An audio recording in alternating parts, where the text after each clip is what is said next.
দিনহাটায় প্রাক্তন রাজ্য স্বরাষ্ট্র প্রতিমন্ত্রী ফজলে হকের সঙ্গে দেখা করলেন পশ্চিমবঙ্গ নস্যশেখ উন্নয়ন পরিষদের সদস্যরা। রবিবার রাত ৮টা নাগাদ পশ্চিমবঙ্গ নস্যশেখ উন্নয়ন পরিষদের সদস্যরা দিনহাটায় প্রাক্তন রাজ্য স্বরাষ্ট্র প্রতিমন্ত্রীর সঙ্গে এক সৌজন্য সাক্ষাৎ করেন। উল্লেখ্য, বর্তমানে ফজলে হকের শারীরিক অবস্থা বেশি ভালো নয়। সেই কারণেই তার শারীরিক অবস্থার খোঁজখবর নেওয়ার উদ্দেশ্যে সংগঠনের প্রতিনিধি দল এই বিশেষ সফর করেন। সাক্ষাৎ পর্বে উপস্থিত ছিলেন পশ্চিমবঙ্গ নস্যশেখ উন্নয়ন পরিষদের কেন্দ্রীয় কমিটির সভাপতি ডক্টর বজলুর রহমান, কেন্দ্রীয় কমিটির সম্পাদক নাসির উদ্দিন, জেলা কমিটির সম্পাদক আবেদ আলী, সক্রিয় নেতৃত্ব ওয়াহিদ খন্দকার, রফিক হোসেন, আশিক মিয়া সহ অন্যান্য সদস্যরা। আমরা পশ্চিমবঙ্গ নস্যশেখের সংগঠনের পক্ষ থেকে মাননীয় ডক্টর ফজলে হক চাচার কাছে আমরা আসছি দেখা করতে। আমরা তার দীর্ঘায়ু কামনা করি।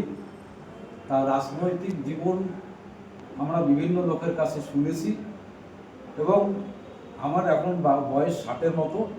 আমি নিজেও দেখেছি তার রাজনৈতিক জীবনের কাজকর্ম। উনি ডক্টর ছিলেন, উনি প্রচুর পরিমাণে রোগী সেবা করেছেন এবং বিনা পয়সায়, যা দিনহাটা বা কুচবিহারের ডাক্তার মধ্যে নজিরবিহীন উনি ছিলেন। তো আজকে আমরা ওনার সুস্থ কামনা করি, আরও দীর্ঘায়ু কামনা করি, উনি যাতে সুস্থ থাকেন এই আশা করছি, এই দোয়া করছেন সবাই। আমাদের বলতো যে এরকম তোমার চিন্তা করো কেন, তোমরা তো আসো, আর তার সবারই উপরে তো আমি আছি।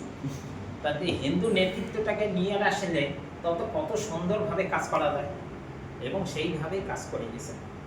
আজকে কুচবিহার ডিস্ট্রিক্ট তথা দিনহাটা বিশেষ করে এটা আমরা যতটুকু দেখেছি এটা ভাবার কথা নয়।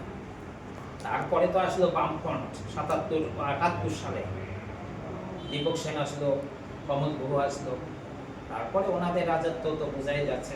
আগামী দিনে মানে এনার যা আদর্শ এবং জীবন দিয়ে যে সারা জীবন ধরে যে কর্মকাণ্ড উনি করিয়ে আমাদের সমাজকে একটা জায়গায় নিয়ে গিয়েছিলেন, এর জন্য আমরা খুব আপ্লুত এবং গর্বিত।